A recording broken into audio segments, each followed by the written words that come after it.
Dear colleagues, Vice President Oettinger, the debate that we are starting right now is the debate about the mandate that the European Parliament will go with to next week's trilogue with the Council and with the Commission on the budget of the European Union for the year 2018.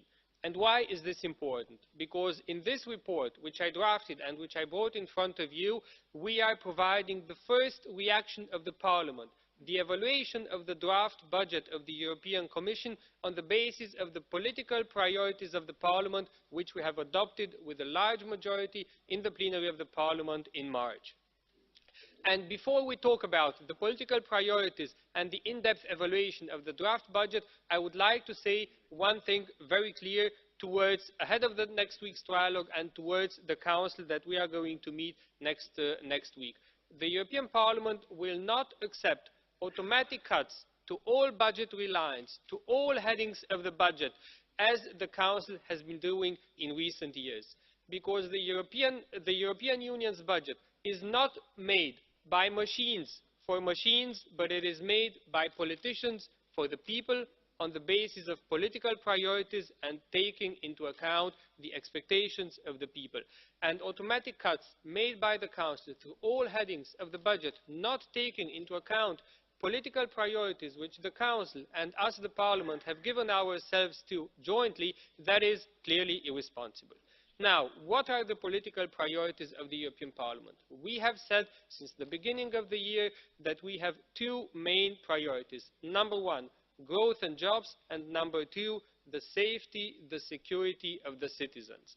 And how do we want to achieve these? On growth and jobs, we want to use the limited resources which we have in the EU budget to strengthen our economy, to make it more competitive. So we want to strengthen innovation, infrastructure, SMEs, the Erasmus programme, because that is also a support for labour mobility in Europe. It supports young people.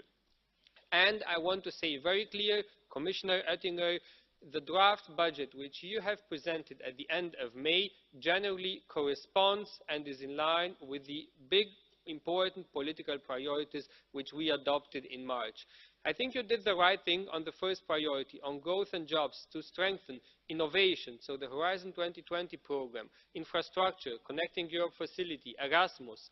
We will have to work together to see whether the amounts foreseen for the COSME programme for SMEs also fulfil our objective of creating more employment, more jobs in Europe, because SMEs is the place where jobs are being created. We need to make sure that the amounts foreseen by you in the COSME programme are also sufficient. You also propose in the draft budget, and we agree, that the Youth Employment Initiative should be continued. 233 million euros for next year.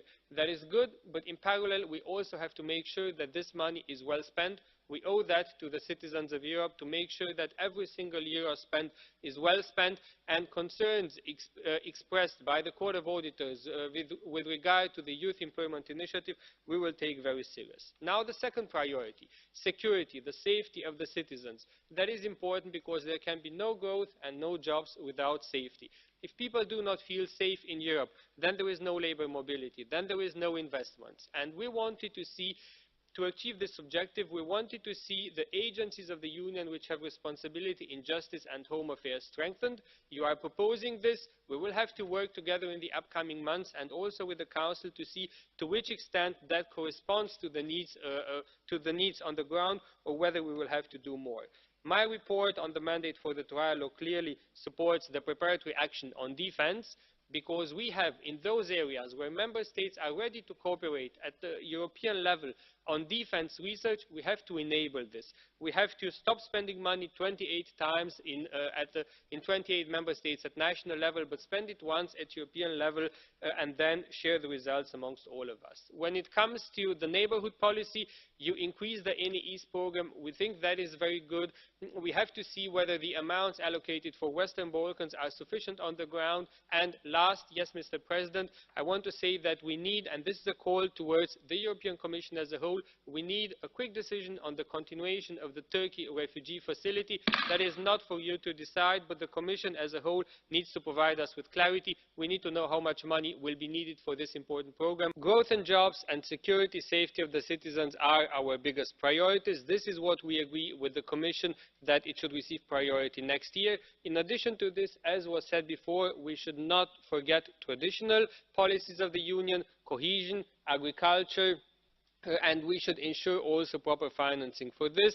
I think the Commission did the right thing by proposing an increase in payments under heading 1B to cohesion and structural funds by 25%, because we expect, and this is what we want to see, money flowing into the programs next year, because this is why we are making money available for the real economy, for NGOs, for SMEs, for regional, local actors to benefit from the EU budget. I'm confident after today's debate that together with the Commission, with Commissioner Oettinger and with the Council, starting next week in the trilogue and then in autumn, we will be able to put forward and to adopt a meaningful budget, a budget of the Union for 2018, which corresponds to the needs of the year 2018 and which respects the expectations and which complies with the expectations which the citizens of Europe have vis-à-vis the Union next year.